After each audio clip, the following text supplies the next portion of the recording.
What the Tech is brought to you by ButcherBox. To receive $10 off plus free bacon for life, go to butcherbox.com and click on the big bacon banner on the homepage and enter Andrew10 at checkout. Go now, limited time offer. Mack Weldon, a premium menswear essentials brand that believes in smart design, premium fabrics, and easy shopping. For 20% off your first order, visit mackweldon.com and use the promo code Andrew at checkout. What's the tech?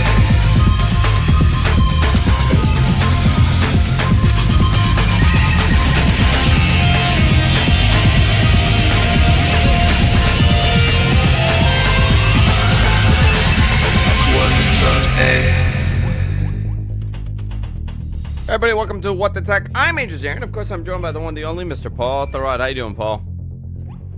I'm pretty good. Oh, look at that. We got an I'm at the pretty good today. Sorry. Yeah, how you been? Last week we did the show and I was at work. Actually, you know what? That setup was not bad at all. Right, from the dungeon. Yeah, I got a lot of messages from people saying, like, how did you do the show from your office? And I think I'll talk about that a little bit. You know, that's like my little mobile podcast setup that I have now. And I can't believe over the last couple of years that we've been doing this, how easy it's gotten. You know, like it's so simple to just go on the air and do a show. Yeah.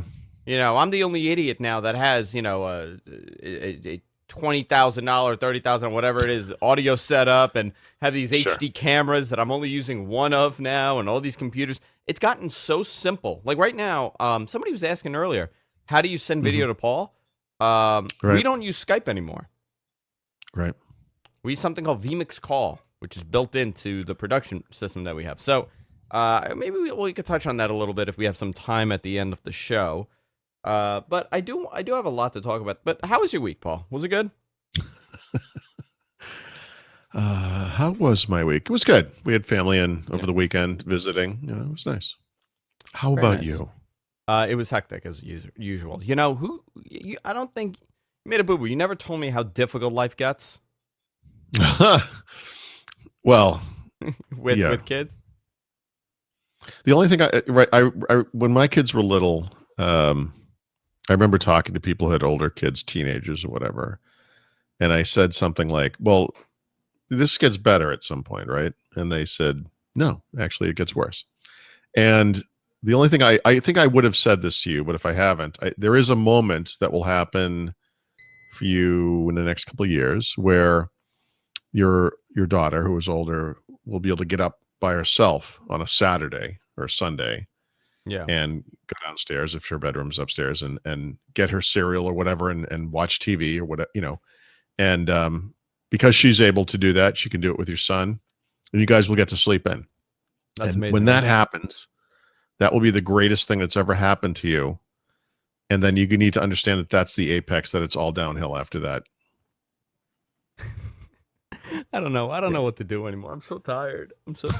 But I am not tired to talk about a lot of these things. One thing, Google released a desktop, I guess, a web-based messenger.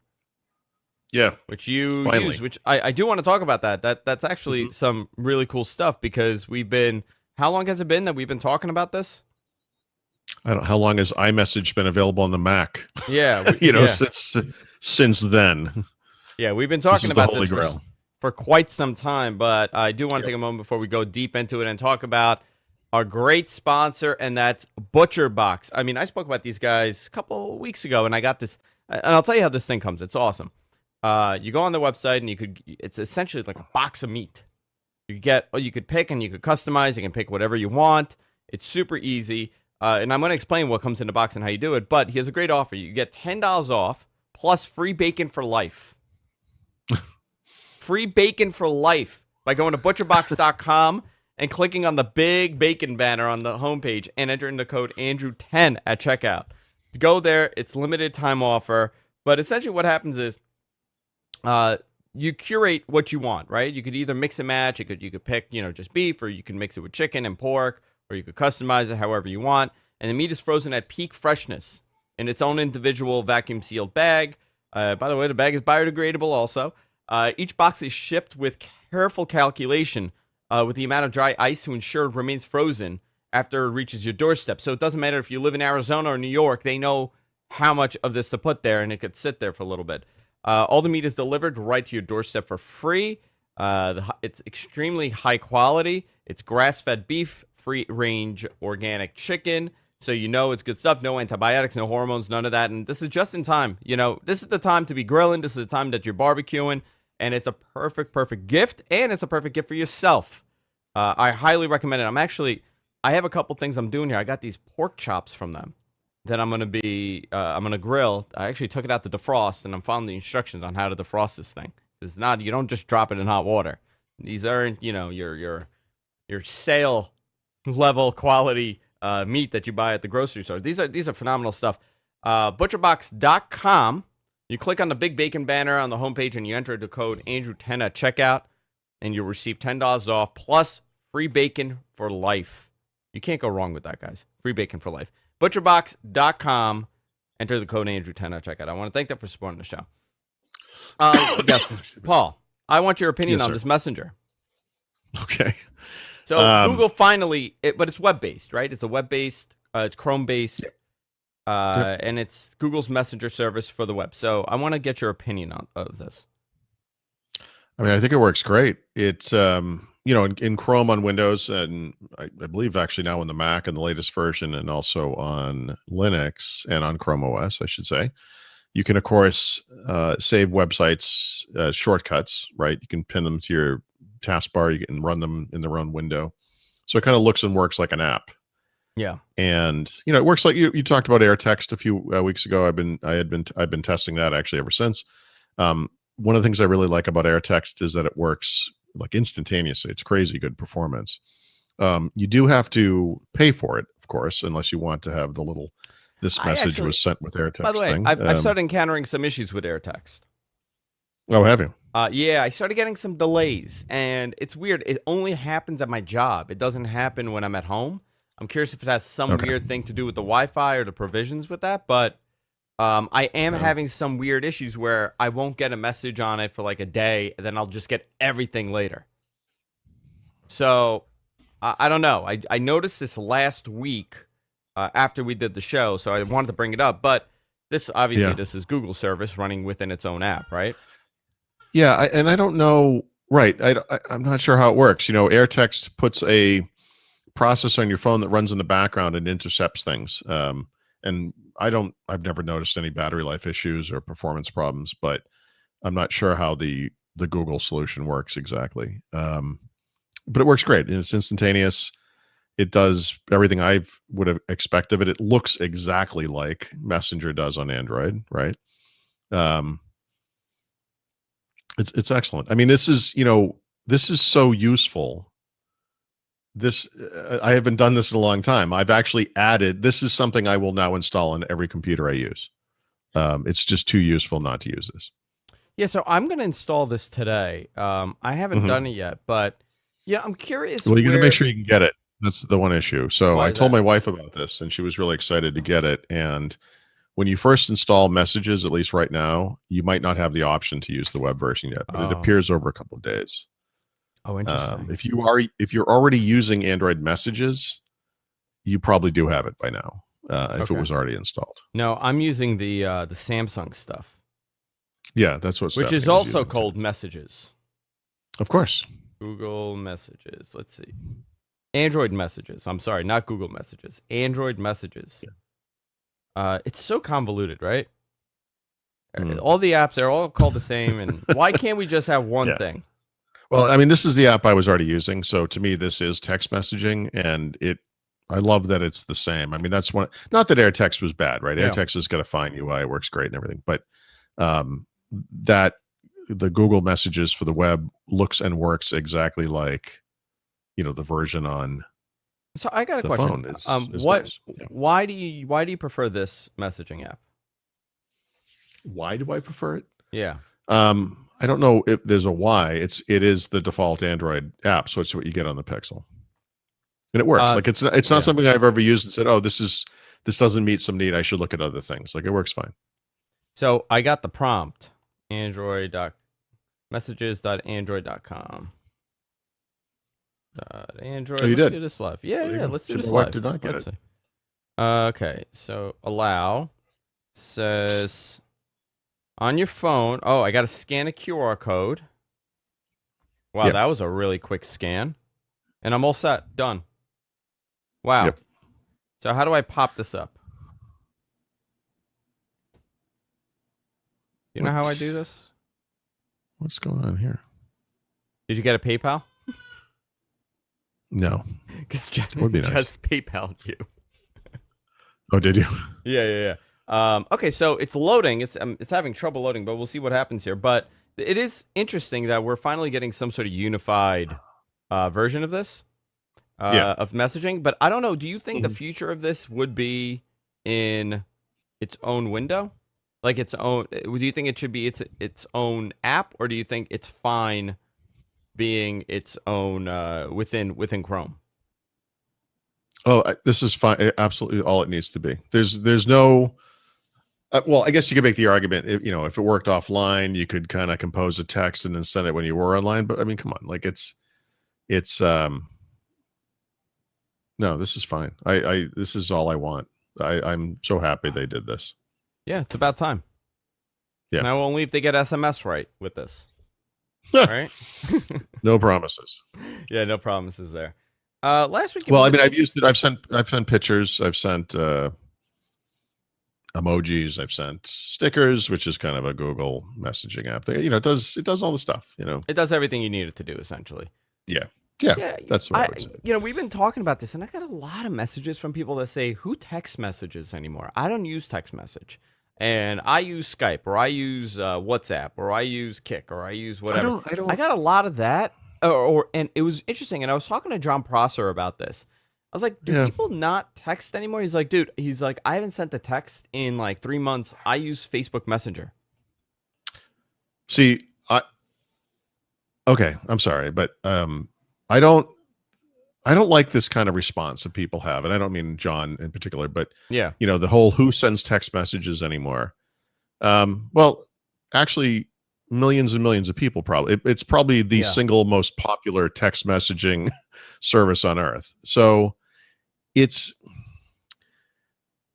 the one thing I really don't like about mobile and just about messaging, I guess maybe more specifically, is how many things there are. And one thing I'm getting ready to boycott, frankly, is Facebook Messenger, which I hate. Yeah. I'm not crazy about it. You know what's interesting? I don't like it that everybody could message me. I don't like it that a little circle appears on my screen with with the little guy in it, and it's like my problem is I have people that use different ways of communicating. Like you and I. Let's see. If I was going to New York and you and I were trying to get in touch with each other, I we have would that probably problem send with a text message. I have that problem Right? with you, by the way, because I have 3 phone numbers for you. So it's well, always we a can solve that confusion problem. as to where I message you. Yeah, Actually, you're one of the. Okay. So yeah, but I would send you a text message. I say, "Where are you? Meeting you wherever."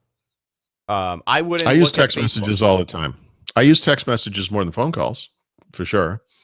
I use, we use Skype out of necessity. It's like one of the things that a lot of the people I know use. So if I'm talking to Brad or Mary Jo or Mahedi, Raphael or whoever, we're on Skype. It's just no one really likes it. It's just the kind of thing we use.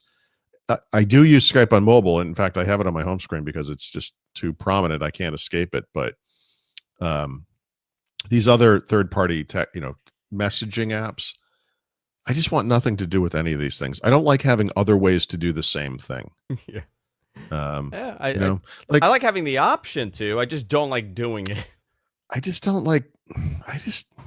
This is a problem on work trips, especially when everyone from work is there, and some people will text me on Skype. Some will text me on text messaging. Some people will text me on. I think it's called WhatsApp, or I think it's WhatsApp is the one we use. I hate it, and could we just pick a thing and just use that? This is the problem.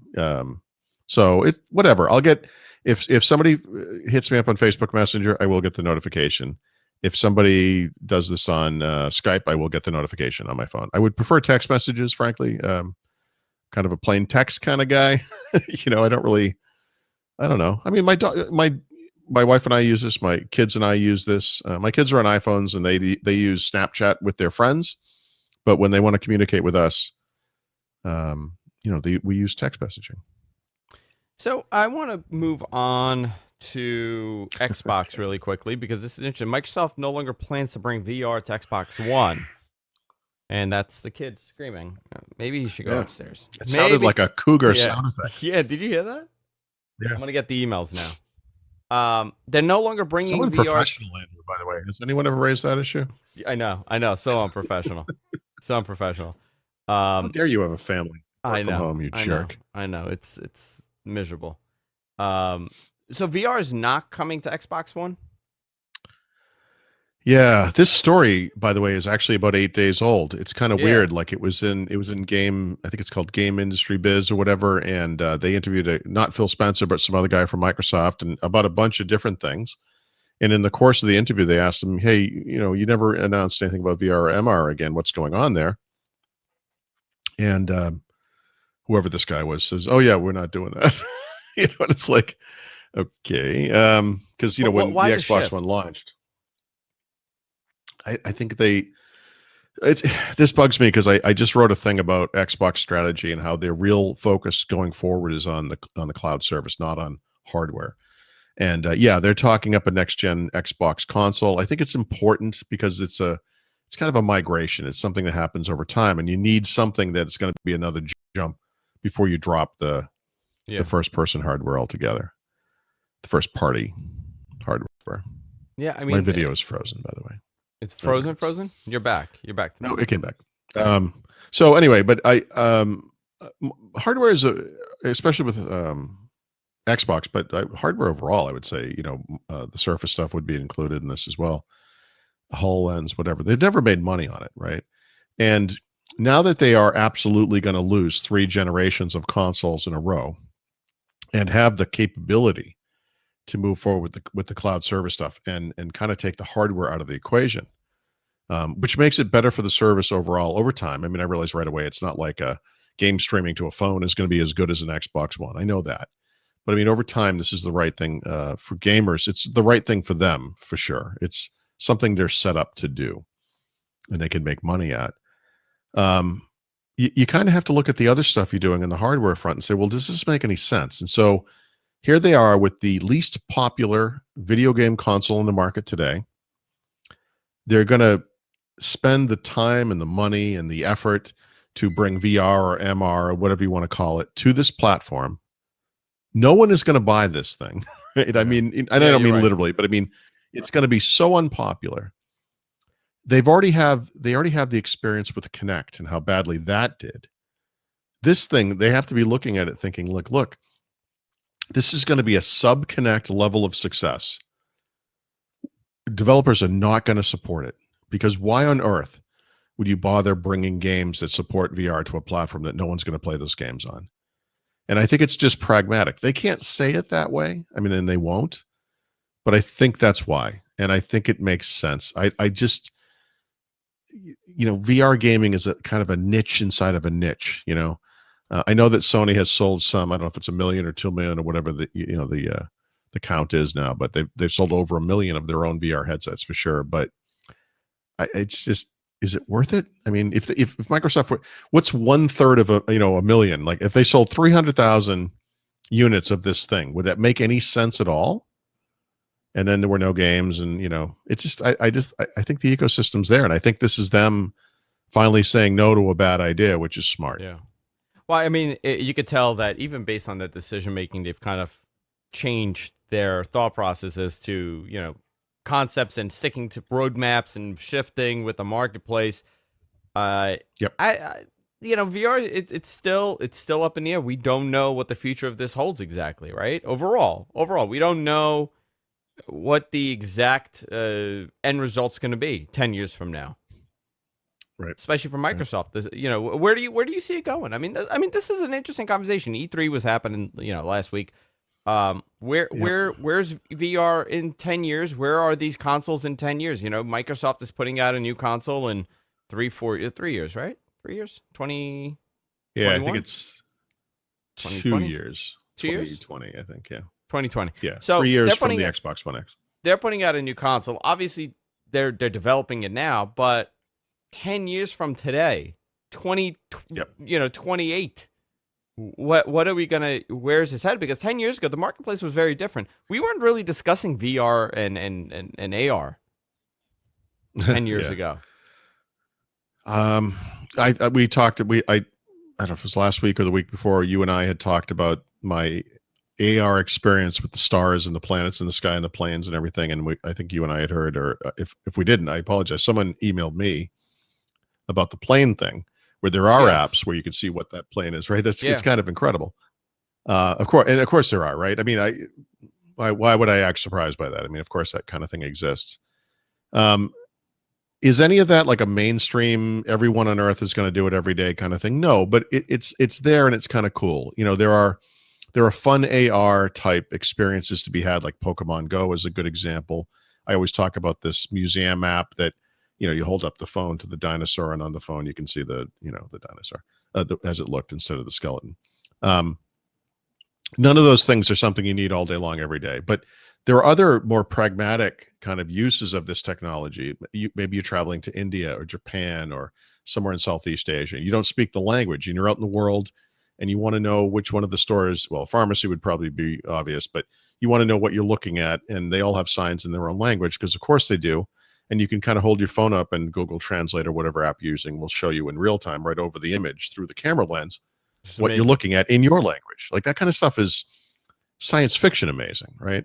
Useful. Doesn't mean you need it every single day, but it's going to be a thing that's there.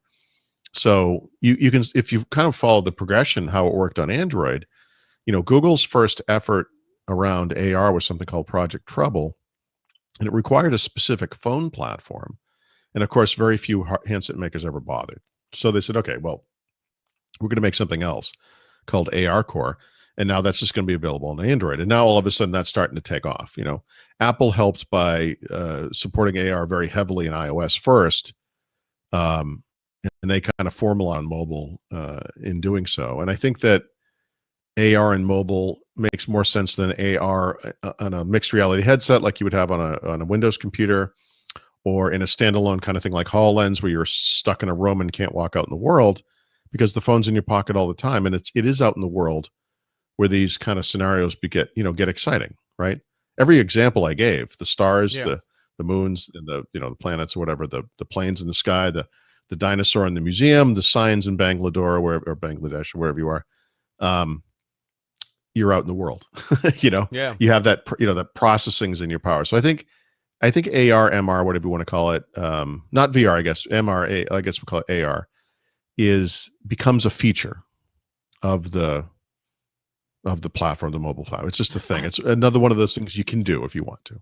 I was thinking VR, you need a headset. This thought came to mind at Penn Station, and I was walking in a sea of people, and it's just a random thought. And I was thinking, we talk about apps and everything. It just came to mind. I'm like, in 20, 30 years, this whole Google Glass concept was the beginning of essentially contact lenses, right? That's what it's going to end up being. It's going to be some sort of contact lens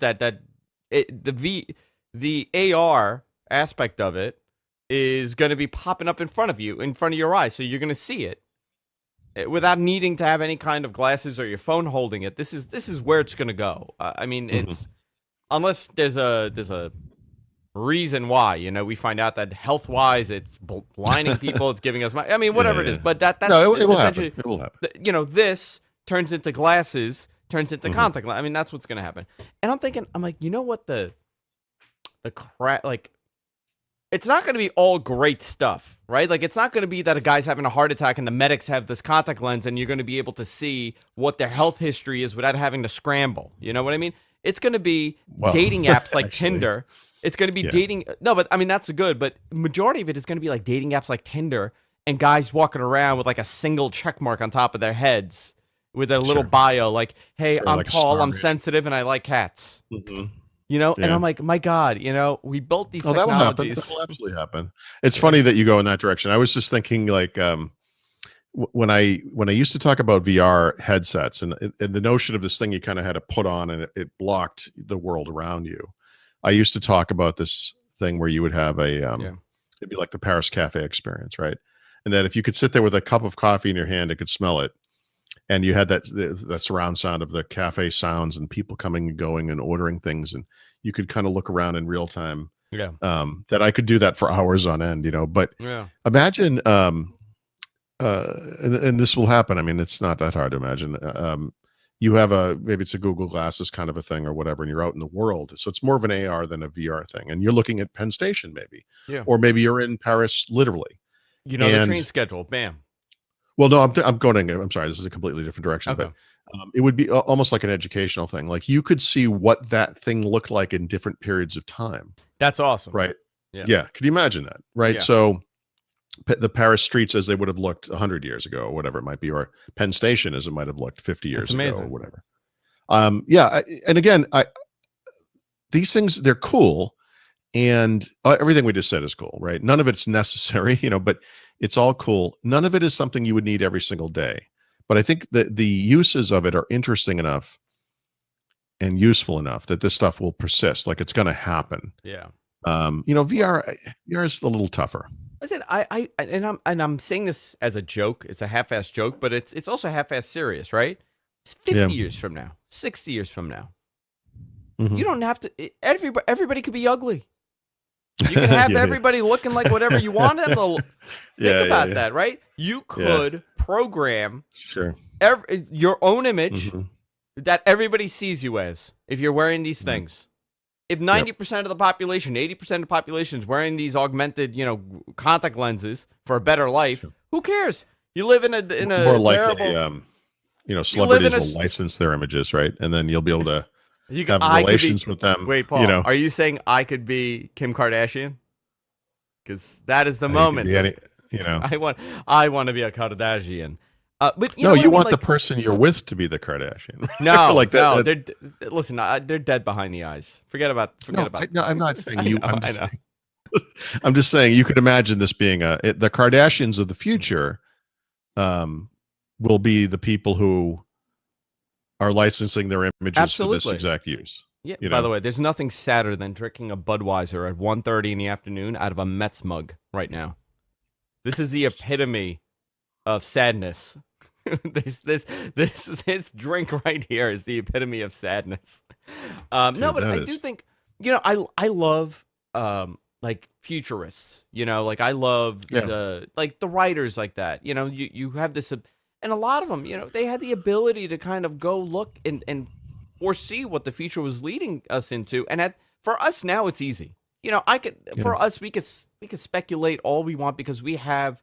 We have the inner workings already. We have the tools to predict where it's headed. These guys had nothing when they wrote these books and they saw the Jules Verne's and the H.G. Wells of the world. Isaac Asimov did a lot of this kind of stuff. You could watch something like Star Trek and they get into an elevator and they say something and it takes them to where they want to go. All that stuff is happening. I mean, the VR and maybe HAR are kind of the holodeck of Star Trek, right? Where you can put yourself in some kind of environment. But the truth is, in many ways, the holodeck doesn't go far enough. It in some ways, it's kind of interesting how limited it is compared to how it will be. Yeah. But yeah, I'm glad in a way that I was born before this was all happening. Are you really?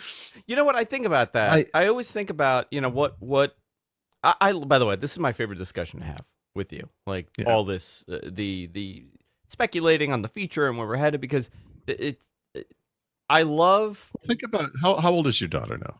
2. She's graduating tomorrow, by the way.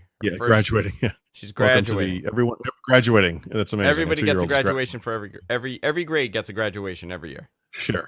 All right. I'm not going to get on that one, but your daughter is 2. My daughter is 17 and she just got her license, right? I'm sorry. So what this means is she can drive a car and there's a car that she will drive and is in fact driving. In fact, she could be driving it right now. Your daughter may just be at the right point in time where driving a car is something that most people of her age don't do, right? There'll be cars, right? Obviously. self-driving cars and whatnot. But the number of people who drive is already going down as a percentage of the population, right? A lot of people. There were people of my generation who, for some reason, they lived in cities, whatever it might be, never got a license, or at some point stopped getting licenses or stopped renewing their licenses. More and more young people don't need to have licenses. By the time your kid is old enough, it just may not be a thing. It may not be a thing. Listen, I was thinking, it's so funny. I was having this conversation when I started driving, right? People bought manual cars. I mean, they still do, right? They still do. But it was a common thing for you to learn on a manual still. Like my father had there's still an 80. attitude about it, right? Like, you need to know this for some reason. But you need don't. To do just in case. When I was a kid, if you rented a U-Haul truck, right, which I didn't as a kid, but my parents did, like when we moved, you had to know how to drive a stick because those things were all stick shift at the time. And if you went to Europe for many years and you rented a car, you had to know how to drive a stick. All those cars were stick shifts. After a while, it kind of shifted so that you could pay a little bit more and get an automatic. And I'm not sure how it works now, but I suspect the selection of automatics is pretty huge in Europe now from car rental companies. But those things kind of change. But the whole attitude that, like, you are lesser of a human being if you don't know how to drive a stick shift. Dude, I would get that from my friends. They would bust chops all the time. What, you don't know how to drive stick? But that's like saying, well, you need to know how to change your oil, or you need to know how to take apart the engine in your car and rebuild it from scratch for some reason. A friend of mine said the best thing was, I think I was like 18, 19, and I use this line all the time. He, I forgot what car he bought, but he bought, I mean, it was a nice car. It was a nice car. Let's say a Mercedes or BMW, for example. And a couple of my friends were saying, like, oh, but you didn't get it in stick. You bought that car, but you didn't buy it in stick, and you got an automatic. And he turned around and he said, no, I was older. I think I was like 25 because this kid was making money. He turned around and said, listen, for $50,000, this car better wipe my ass.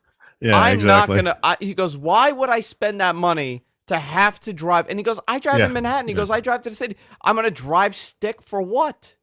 Why? It's awful driving a stick in traffic. Oh, it's terrible. So, but that is a concept that my kids will never know. They will never have to learn how to drive a manual. It's not funny. They won't even think about it. I mean, you ever watch every action movie ever made, right? Whoever the star is, Tom Cruise or Arnold Schwarzenegger, that you can pick out any, Bruce Willis, whatever. When they have a car, it's always a classic muscle car, always. You know what I mean? And like it's like a trope. It's I think the same kind of American mentality about cars is what dictates why those guys, the people who write those stories, write it so that the way we can identify the guy who knows what he's doing is because, of course, he drives an American classic muscle car. It probably has like a 4-speed on the floor kind of thing with like one of those handle grip shifters, and because that's a real man. Right? Like he changes his own oil. He does. He doesn't let anyone go near that thing. I remember I was driving my grandfather's car one time. He was teaching me how to drive, and all he kept screaming to me was, "Press the embrayage, the embrayage, the embrayage." And I'm like, "What the fuck is an embrayage?" It's a clutch. Oh, jeez. The embrayage. Right. That's how I learned. I learned to drive a manual from a 70-something-year-old senile man, screaming in French that I need to press the embrayage. Push embrayage, push embrayage. That was I could be wrong about this. I heard this from a third party, but somebody told me, and I think I don't know if it's 2018 or 2019, that a backup camera is now standard equipment on all cars in the United States. Yes, it is. Absolutely. Yep. So the interesting thing about that is, my wife's car has one. My car, which is not now my daughter's car, does not. It's just, old. It's too old or whatever. When you use something like that, you grow to rely on it. And I think that might be the next example of the manual shift thing. It's like, you need to know how to, parallel park without a backup camera. And it's like, why? Yeah. What's the difference? Yeah. Yeah, I'm car shopping now for Jess's car, and we're looking for cars for her lease. You know what my car is? before somebody calls me Daddy Warbucks and Andrews, oh, this is where the Patreon money's going. I drive a 2001 Subaru Impreza RS. That is my everyday car. Okay. That was my first car that I bought, and that will be my last car. I will be buried with this car. I have no reason to get a car, but my wife gets the nice car, right? We have the kids. We need something safe, so we're looking at a Volvo. Yeah. We're looking at the XC90. And I was having this discussion last night because right now my wife is a monster when it comes to negotiating. Like, she's the worst, which is great for us, or terrible for the man that's having to deal with her. So we're negotiating, and she's like, I don't need the car to brake for me. I don't need the car to stay in the lane for me. I want to do all of it. And they're like, this is how cars come now. This is how it is. And she's like, I don't want it, though. These are the equivalents of all this, like the backup sensor, right? Some people don't need it, but it's standard. This is the evolution of cars. People think they don't need it. I'm telling you, though, the car's back into spots now. You don't even need the camera. They just do it. You just press a button and it parallel parks it for you. It's got all the sensors. It knows where stuff is. It's the perfect distance from the curb. It's the perfect distance from the two other cars. 20 years ago, we were supposed to still have flying cars. I'm waiting for that. Yeah, but this is how the automated cars, whatever they're called, self-driving cars happen. I mean, these are the little steps. We have lane detection things and automatic collision, prevention and so forth. No, but it's it's leading to the inevitable conclusion. And there's always going to be the old timers like us who are going to be freaked out at, we don't have freedom anymore. We can't drive, whatever. But I mean, driving is it's a fairly in the span of human history, the ability to drive a car, which we will one day realize was the dumbest thing we ever let people do. If you've seen anyone driving, we'll eventually realize that. Yeah. I do want to take a moment. I want to continue this conversation because I love talking to Paul about this, and a lot of you guys are engaged with this, which is always great, and I love hearing about it from you guys. I want to take a moment and talk about our new sponsor, and that's Mack Weldon. I am so glad that they're a sponsor because I've been buying their clothing for some time now. All these great conversations happen at bars. I was at a bar and we were talking about t-shirts, and I was talking to this random guy. We were just talking about t-shirts, and I said, I have a uniform that I wear every day. It's a black t-shirt and blue skinny jeans and a pair of Pumas. This is my gimmick. This is my gear. This is what I wear all the time. He's like, oh, I had the problem. We were talking about the wear on these t-shirts. So the second you wash it a couple times, it falls apart because they're cheap. They're not built well. They're not high quality t-shirts. And I ended up telling him, like, I wish I had a good company to go to. And he brought up Mack Weldon. This is a while ago. And when they came to me, I said, you know what? This is great because I use their products. It's great. It's phenomenal. So what is Mack Weldon? They make, it's the ultimate comfort in underwear, socks, shirts, undershirts, hoodies, sweatpants. Their t-shirts, however, are my absolute favorite because this is a Mack Weldon shirt. Look at this. This is built really well. It's funny, I ordered 8 black t-shirts and 4 gray t-shirts. My wife gets this package. She's like, why did you order so many? I said, because I wear it every day. This is my thing. This is what I'm going to wear. It's actually amazing. It includes some of their stuff. The silver line underwear and shirts are made with natural materials that eliminate odor. It's also favored by the Olympic athletes, U.S. Special Forces, and NASA. NASA's using it. It's the good quality stuff. They also have like swim trunks, and they have awesome stuff. Sweatpants, sweat gear. Great stuff. Here's a great thing. Go to MackWeldon.com. Use the offer code Andrew at checkout. You get $20 off your first order. I highly suggest it. This is one of the best t-shirts I bought, and I've spoken about my obsession with t-shirts. And I'm really glad that these guys are here, and these guys, I could talk about them because it's a good company. I bought the t-shirts, I bought the socks, and I bought the swim trunks because I'm going to Barbados in a couple of weeks. So it was absolutely perfect timing that these guys signed up with us, and I absolutely love it. I've already been recommending it to friends, so that's a good sign here. MackWeldon.com. Use the code Andrew at checkout, and you get 20% off your first order. Paul, you're a t-shirt guy. T-shirt and jeans. Yes. Yeah, you're a t-shirt. I think you would benefit from this. Mack Weldon, send Paul like a little kit. Let's see what we could do. We can match, Paul. And now all you need to do is buy skinny jeans and a pair of Pumas and grow your beard and dye it jet black. And we could be twinsies. It'll be perfect. MackWeldon.com, 20% off your first order. You don't want to be twinsies before with we me, Paul? get started again, Yeah. two things. Yeah. Yeah, maybe I'll go as you for Halloween this year. That would be And fun. maybe I'll go as you. Okay. I just did something really crazy. Like I did like the key combination for back in the browser, and Okay. because we're filming this recording this through the browser, I disappeared for a second, I didn't even know. and I thought, oh, well, the funny thing is, I just did forward, and it went right back into the video. Like it just kind Yeah. of So that's a cool thing. So it worked. I guess we could talk about what I use now. So this is Vmix. The software that we use is Vmix for our production. If I can pull it up Mhm. here, Suncast. Let's see if we could do this. So this is what it looks like when we're doing the show. So I could, It's almost like a virtual mixer. I wonder why Yeah. they call it vmix. Yeah. So these are all the audio channels that we have. So it's Mhm. doing automatic mix minusing of the audio, and you're calling in directly into the software here. Directly in. through If a you- web browser. Through a web browser. Now, and you're sending 720p 30, I think, or whatever you're capable of sending. If you actually used the software on your end, which I should get it to you, you could do 1080p video to me. You could actually send me 1080p video straight, but this software is phenomenal. The guy's been working on it, Martin, and I can't remember his business partner, but I know Martin, he's been working on it for forever. And they pretty much surpassed everybody on the market about 3 years ago. Like they really kicked it into high gear. And the ability to do this, it's WebRTC. Right. It really changed a lot. It changed the game because it's made my life a lot easier. Like, I technically don't ever have to have any Skype machines anymore. I could turn all those Skype machines off. And if I ever showed you my server room, which they're still running, it's on fire. My basement is like a sauna because I have these old AMDs that I need to replace. And I'm like, maybe I'm not going to replace them. What's the point?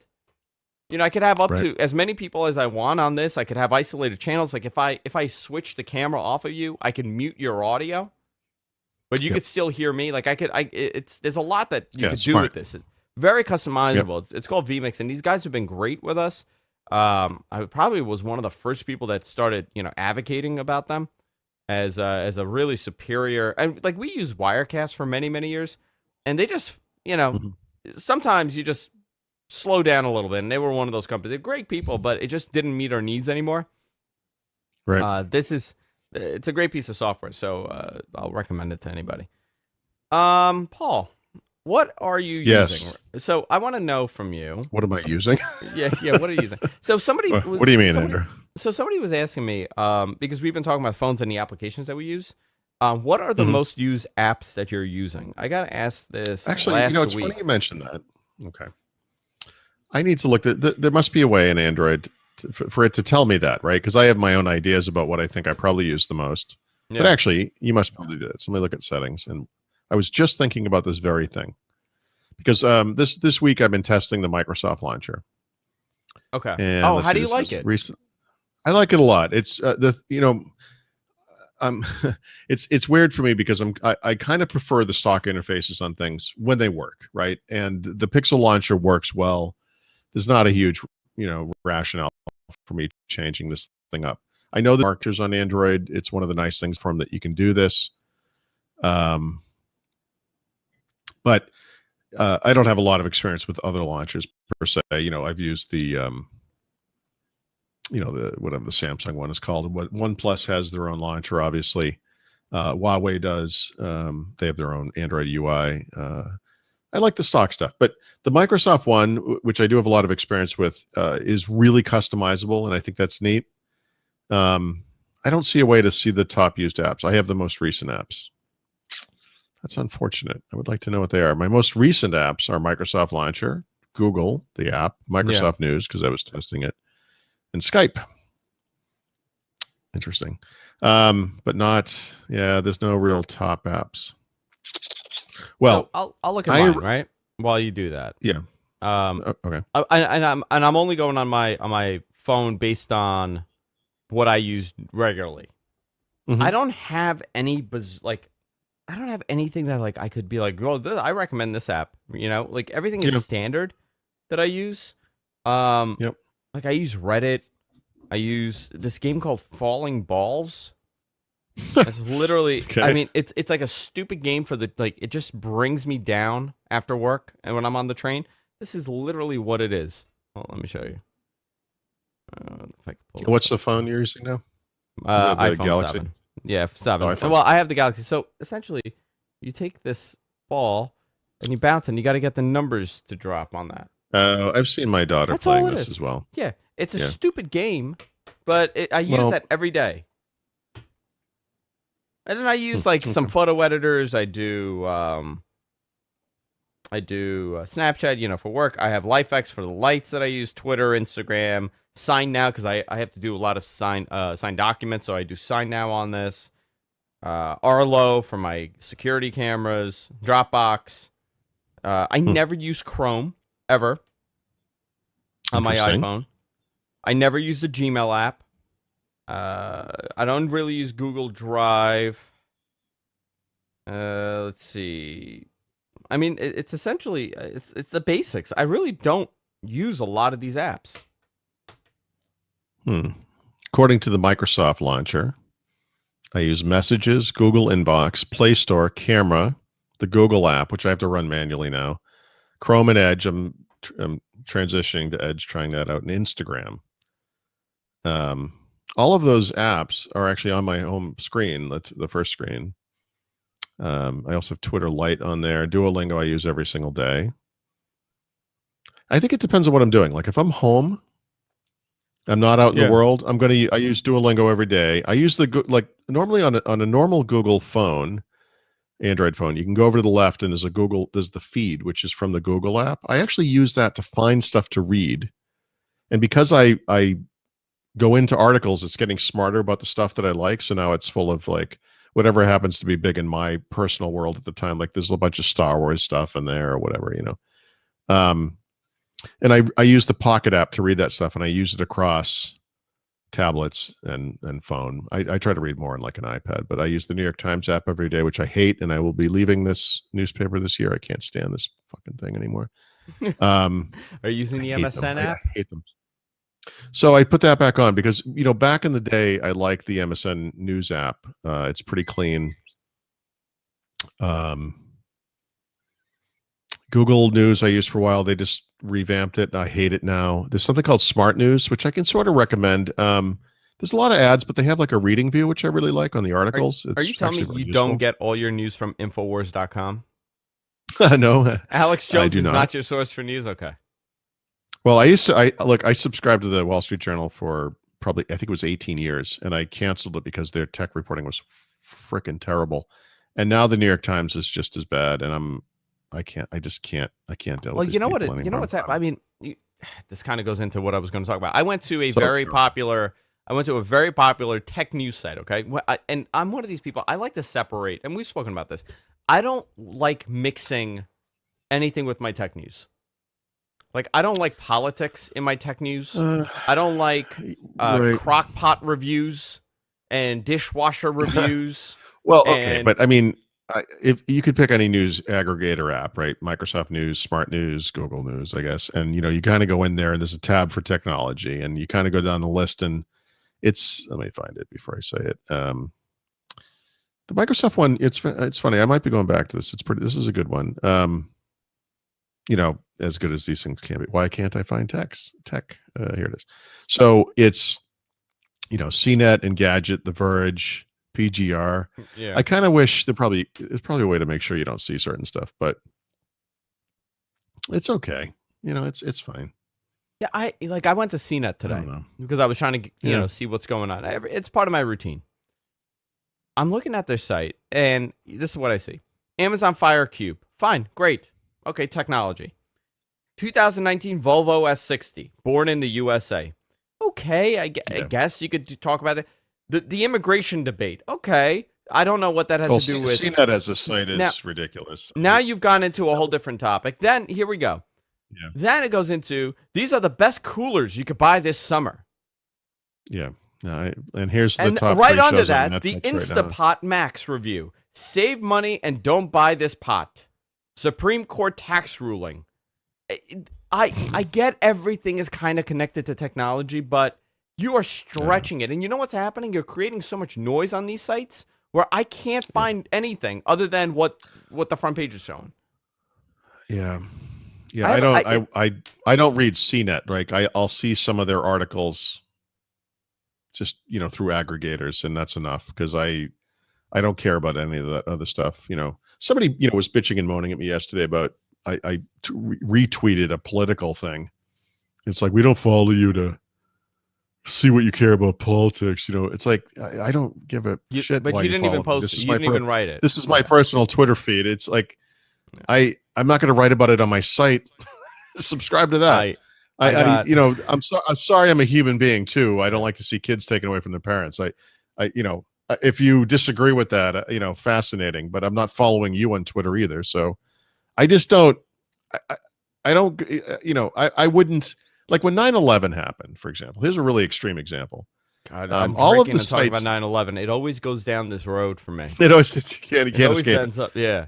When 9/11 happened, a lot of the blogs that were around at the time that were doing what I was doing, like Active Win and Beta News and whatever else was around at the time, started writing about 9/11. They were like, it's, is everyone okay? Blah, blah, blah. And I'm like, my job as I see it, and I would do the same today, is not to write about that stuff, right? It's this awful thing is happening in the world. And you're coming here because you want to know about personal technology or some Windows thing or whatever it might be. I'm going to keep doing that. That's what I'm going to do. But you know what? I was impacted by 9/11 like anyone else is. I have some personal stories. My sister is a flight attendant, should have been on the plane, that crashed into the towers, one of them. My friend at the time was going into the city as it was happening on a bus. He texted me and said, hey, there's some smoke coming out of the building. And I saw on TV what was going on, and I told him not to go into New York. Like a lot of people, I have these stories, but I'm not gonna there's a personal and there's a work thing or whatever. And I think a site like CNET, which is a little too broad, is not, it's like they don't quite understand what they are. They're not a tech enthusiast blog run by 3 kids, but they're also CBS News, even though I think they might be owned by CBS. But they're owned by, yeah, it doesn't. Okay, interesting coincidence, but they're not. They're kind of in the middle, and I just personally, I have no use for that kind of a site. But you know what it is? Like I'll tell you, I got a weird package here. Oh my goodness, Jessica ordered a very nice Fitbit holder. I'm seeing. Wonder how much she paid for it. It's the it's like a gold Fitbit charm thing. That's nice. Wow. I never get in all these years that I've been doing this, and I'm pretty vocal about politics. Like I could get into discussion with people, because I don't subscribe to any political belief, and I'll just say, I have my own belief, and it's my own business, and it's what I believe in, and I never want to push that conversation to anybody because it never ends well. Unless you're with someone that follows your ideology, it's always going to be something that pisses someone off. So I stay far, far away from it. I'd rather get to know people outside of politics. Sure. And I've said this a couple times. I think I've never once made a political post publicly ever. I mean, I have so much self-control with this. Even when I want to yell and scream, I never do. Everything that has happened. Now, I want to make a comment, but I don't do that.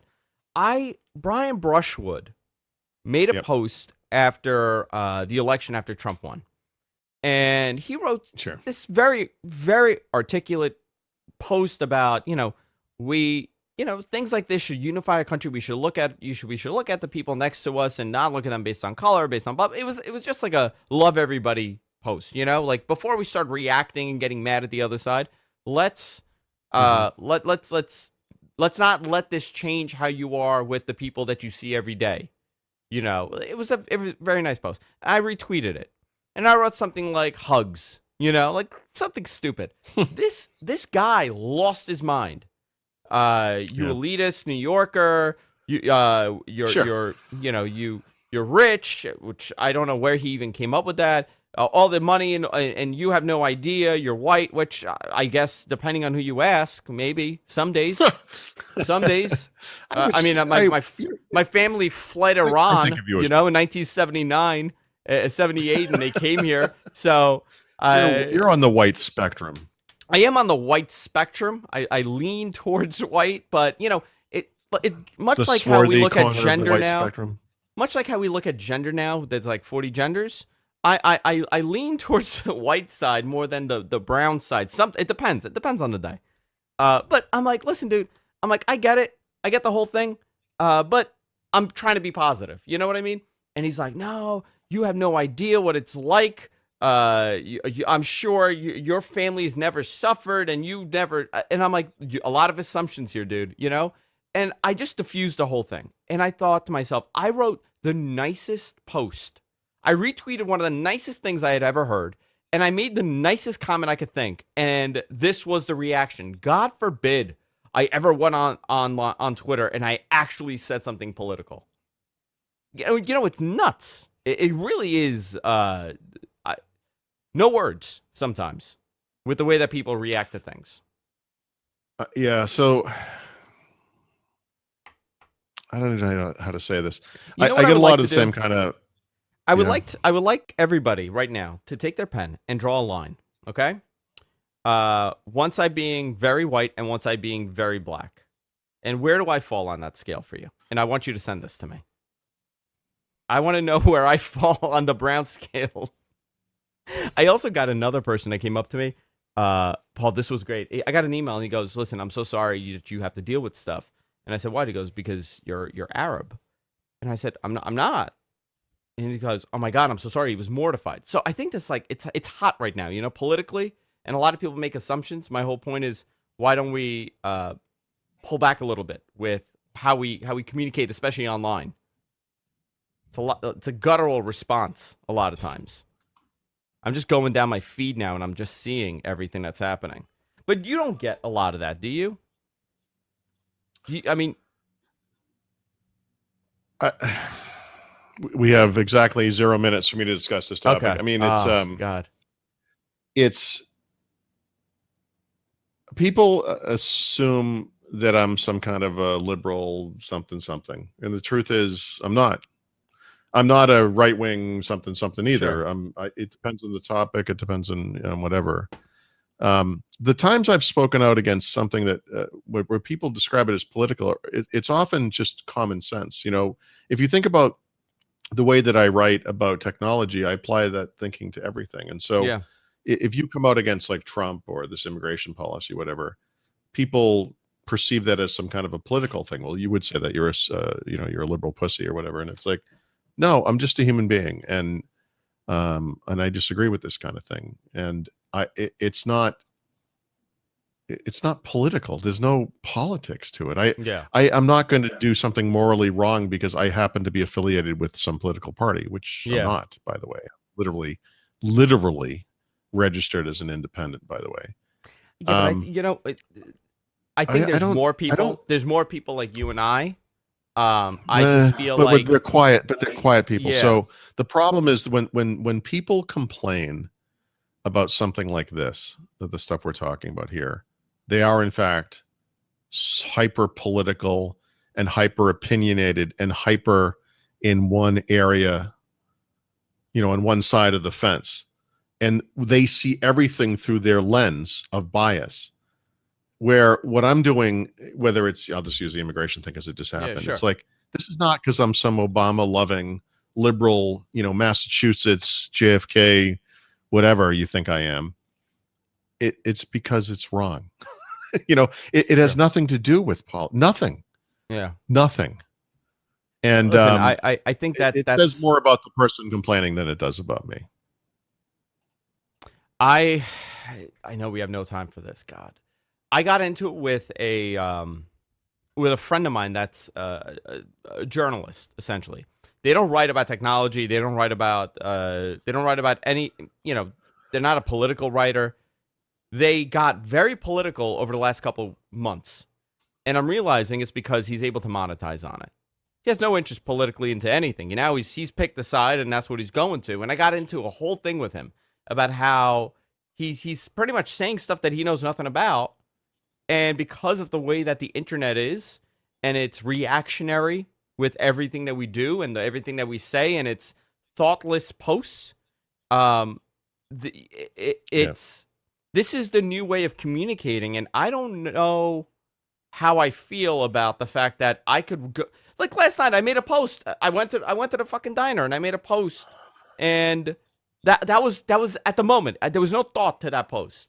But imagine how dangerous that gets on a different level, you know, on a very quick reactionary level. And if it's some important message that you're posting, maybe you should have the decorum to say to yourself, you know, maybe this is not the moment for this. I think we're in this weird transitional period on how we deliver messages. And that's why I use iMessage. That this was a sponsored ad from Apple. Yeah. You know what I mean? I think that's an interesting discussion to have, but obviously we're out of time. Guys, go to our website, gfknetwork.com. You can go to Paul's site, therot.com. I do like this discussion about journalism and how... journalism. You know, journalism's a tough word because in many ways...